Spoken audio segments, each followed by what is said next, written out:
Well, so I'm doing this whole How We Grade series over at PFF.com. Did you push how important it is to go to PFF.com rather than ProFootballFocus.com? No. PFF.com, we bought it. We did. So just use that now. Yeah. Yeah. So over at PFF.com, we're doing a little How We Grade stuff. And people have been asking for this for a while. I focused more on the visual aspect of it, the examples of what's good and what's bad, just trying to show, hey, these are the things that we give credit for. These are the things we deduct for. We've done other pieces. You and I wrote, I thought, a pretty good piece a couple of years ago on why the QB grading system is so important, why it's crucial, why it adds proper context. That was more word-driven with a few examples. But this was, so far we've done pass blocking, run blocking, passing, and I think coverage is out today. And it just gives some examples of the things we're looking for. I think it helps kind of connect the dots a little bit for people that are wondering where the grades come from. Yeah, it's a good series. It is. I think it's an interesting thing to dive into that kind of stuff and figure out.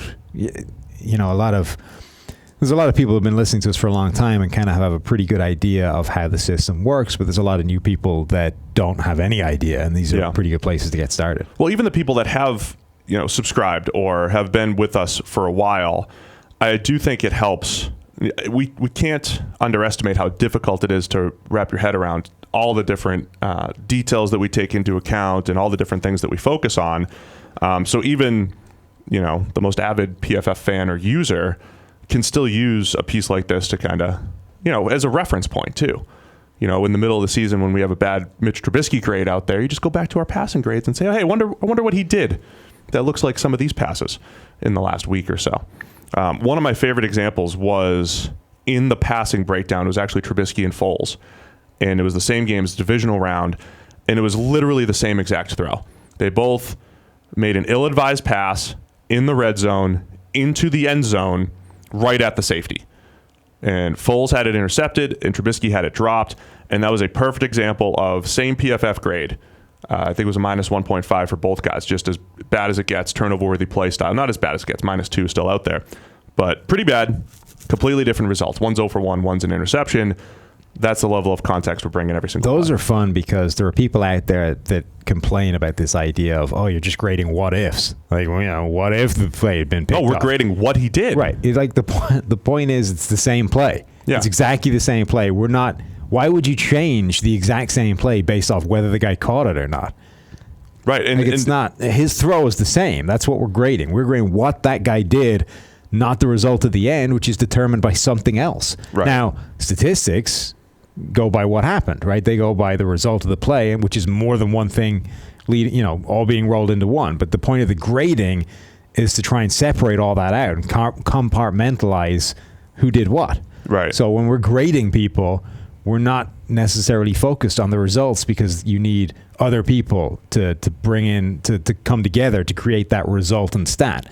We're not focused on that when we're talking about grading. We're just talking about what did that guy do. So when that guy puts the same exact throw in the end zone in a defender's hands, we're going to grade it the same whether he catches it or not. And then the context that comes out of that is if you have a guy that has a whole bunch of turnover-worthy plays and he doesn't have a ton of interceptions, it tells stories. And that's what we do here is we tell the stories that say, hey, look, Derek Carr's got this incredible interception streak, but he had like 3 -2 throws along the way that were dropped or whatever it is, right? So we just bring context to the numbers, and that's what the grades are able to do. And then, of course, I always like to say that the grades are descriptive and predictive, Sam. You do. I do like saying that because George and Eric have found that the grades are like the secret sauce when it comes to predicting games and predicting future performance. We had a feeling for years, but they've started to actually quantify it and say the grades are the most important thing because it does, at its core, focus on the consistent stuff that the player can do, not the outside factors. So what they've essentially said is, good job by the graders. And this is despite everyone's, the general question, the question that I would ask too. What about the fact that you don't know the play call? That there are gray areas, that there are all these different things, right? And that's what our data guys would say. That's a little bit of noise, right? Because no statistic is 100% correct. And even if we're 85% correct, it's still extremely valuable, and it's still more valuable than just using, say, touchdowns or interceptions. Right. That's the key, I think, to all of this is that none of us at PFF are going to claim that we get everything right. We don't. Yeah. Nobody does. We're not 100% on any of this stuff. We obviously try and get as close to 100% as humanly possible, and we'll try and get better every single year, try and get closer to 100% as we can. But we know it's probably never going to happen, because why would it? You're not in the room. You don't know specific weird calls that will surface every now and again. But we are closer to 100% than anybody else out there because of the system, because of the fact we're doing it every single play, because every single game gets gone through multiple times. All of these safety checks and balances we put in get us closer to 100% than anybody else. So you can go out there, you can find a play that we screwed up, and you can say, well, PFF is clearly bull because of this. Don't listen to anything they have to say. Or you can say, all right, that's one of the ones we screwed up. That is in our margin of error somewhere. It's a mistake. But despite that margin of error, all of this stuff comes out to being proven predictive, to being proven to have tighter correlations to winning and to future predictability than anything else out there. Because fundamentally, it's a more sound starting point. And even if you can't, we've always had this approach that even if you can't get to perfect, you can still get to really good and better than other people. Yeah. So another way of looking at it too, our fantasy guys have done a really good job, or a lot of the fantasy guys in general say, look, you can't just say, well, Patrick Mahomes had 50 touchdowns last year, therefore he's going to get, he'll regress to only 48. Like, he might regress pretty bad to 30, which is a really good season still, because you're looking at, of his 600 something throws, you're focusing on 50 of them, which is really small. And of course, there's going to be a bigger margin of error to duplicate that exact number. But when you're grading every player on every play, you might have 1,000 plays to choose from, or 800 plays to choose from. So you've got just this bigger sample size of plays, a bigger sample size of actual grades versus actual statistics, which, by nature just become smaller sample sizes. So I've enjoyed putting this series together, putting examples together, going through all of our play-by-play grading and saying, here's something that we called a big-time throw, or a turnover-worthy throw, or a great play in coverage, or still a good play in coverage, and there are different levels of all this stuff. The one other thing I'll say, and the thing that we hear quite a bit, especially with offensive line play, is, well, the coaches know better than you because they're grading their plays. I care about my coach's grades more than I care about PFF. And our rebuttal to that is always, first off, they're going to weigh things a little bit differently. We have a 0, which is expected, that they might call good. So you get this little disparity. But I think the biggest thing here, when the O-line coach for, say, the Vikings is grading his players on a Monday morning, he obviously has no clue how they're doing in relation to all other 31 teams. He only knows how well they carried out their assignments for the Minnesota Vikings that particular day. That's big. With his own biases. But we're able to add the league-wide view. So again, even if we miss an assignment here and there, we've got a league-wide view. So we could tell you that this left guard, while you think he's bad, he's actually average compared to the league, or whatever it might be. That's huge. That's a big thing. But I think that 0 is also a huge part of all this. Excuse me a moment. Yeah, the expected grade. And zeros are different based off of, I think you muted, but I think you Still came through. It was a good sneeze. It was a good sneeze. Yeah, you got to get it in there. So I think the 0 is really important because it adds this layer of nuance that isn't there without it, right? This idea of you either did good or you did bad. I mean, it's just phrasing it like that. It's a fundamentally blunt way of, determining things. There's more grades than that. So with us, I mean, we have more than that as well because there's 0.5, 1, 1.5, there's levels of but good. Let's say we just had plus, minus, and 0.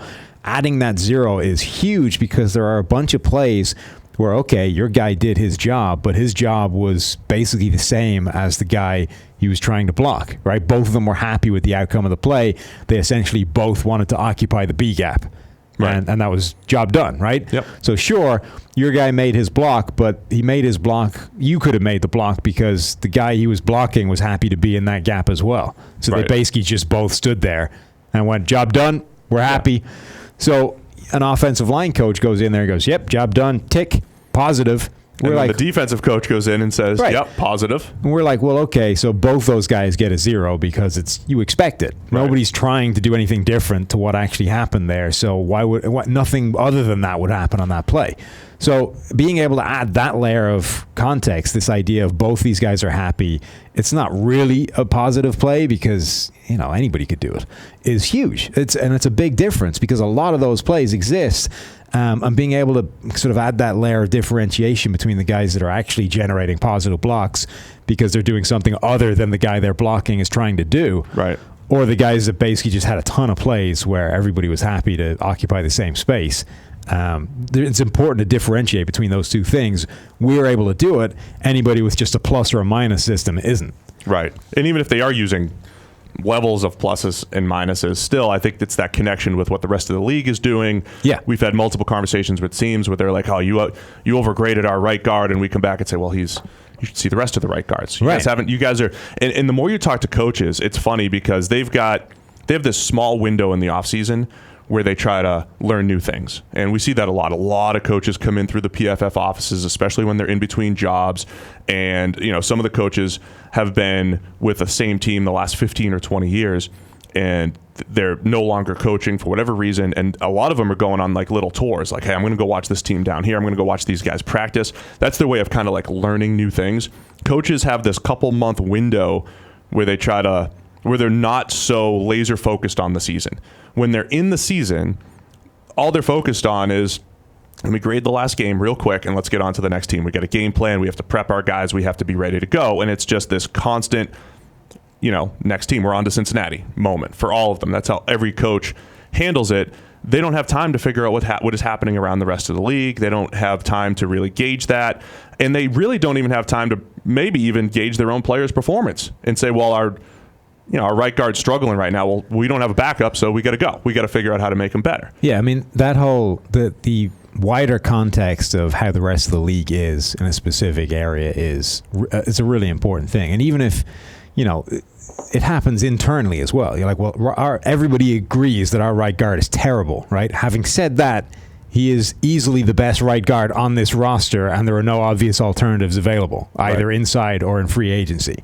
So everything requires that extra layer of context, right? It's like, yes, this guy sucks, but I don't have a better option. We're stuck with him, so we got to make the best with what we have. You also see it with fans all the time. It's like, we have the worst offensive line in the NFL.